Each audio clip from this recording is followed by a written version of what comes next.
আত্মসংলাপী গদ্য তুমি আমার 22শে শ্রাবণ। রচনা শ্রদ্ধেয় ধনঞ্জয় ঘোষাল। নির্বাচিত অংশ। একবার আদর করে ওকে বলেছিলাম, তোমাকে 22শে শ্রাবণ বলে ডাকবো। ও শুনে বলল, এ আবার কি? রবীন্দ্রনাথের মৃত্যুকে আমার নামের সঙ্গে আটকে দেবে? জানি না কেন বলেছিলাম, তবে কিছুটা আগেই আমায়ও বলল, জানো, একটু আগেই আকাশকে আলিঙ্গন করে এলাম, বাতাসকে চুম্বন করে ভিজিয়ে দিয়েছি, আর তোমার নামের পাশে আজ সরাইখানা রেখে আড্ডার ছুটিতে তোমার কপালে টিপ করে দিলাম। ওর এমন কথার দিকে আমি অপলক তাকিয়ে, ও বলল, তোমার একটা হাত আষাঢ়, একটা হাত শ্রাবণ, তাই আমি জড়িয়ে ধরলেই তুমি হাউ হাউ করে কেঁদে ওঠো। আমার তো এত ভালোবাসা পাবার ছিল না, বলো? আমি বললাম, তোমার একটা হাত ফাল্গুন আর আরেকটা হাত চৈত্র। এর অলির কথার ভাবনা দিয়ে ঘিরে রাখা আমাদের জগৎ, তাই ওকে আমার 22শে শ্রাবণ বলে ডাকতে ইচ্ছে করে। ওর চোখ দুটো যেন ভেজা ভেজা। ও বলল, প্রত্যেকটি রবীন্দ্রনাথের পাশে একটা করে সাঁকো রাখা দরকার। রবিবাবুকে ফ্রেম ও ল্যামিনেশনে বসিয়ে না রেখে ছুটিয়ে নিয়ে ক্লান্ত হবার জন্যেই আমি 25শে বৈশাখকে কোনো দিন নির্দিষ্ট দিনে আটকে রাখিনি।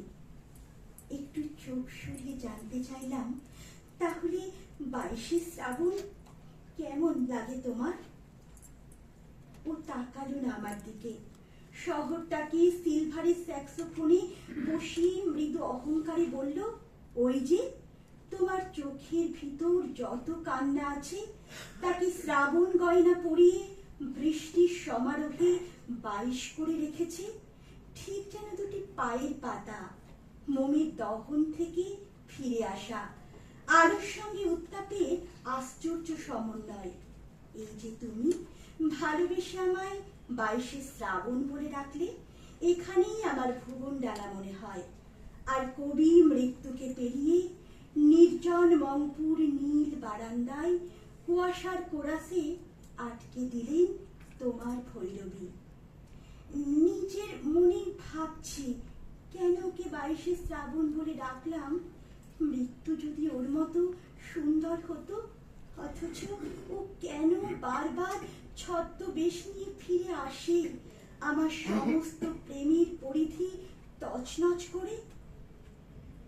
সমস্ত দুপুর এসরাজে মাথা রেখে শুয়ে থাকা সময়ের রথটাকে নিজের দিকে ঘুরিয়ে বলেছিল, তুমি হৈমন্তী, আমি হলুদ ধানের মাঠ, তুমি ঘূর্ণিঝড়, আমি দুরন্ত সমুদ্রের নোনা জলের উচ্ছ্বাস।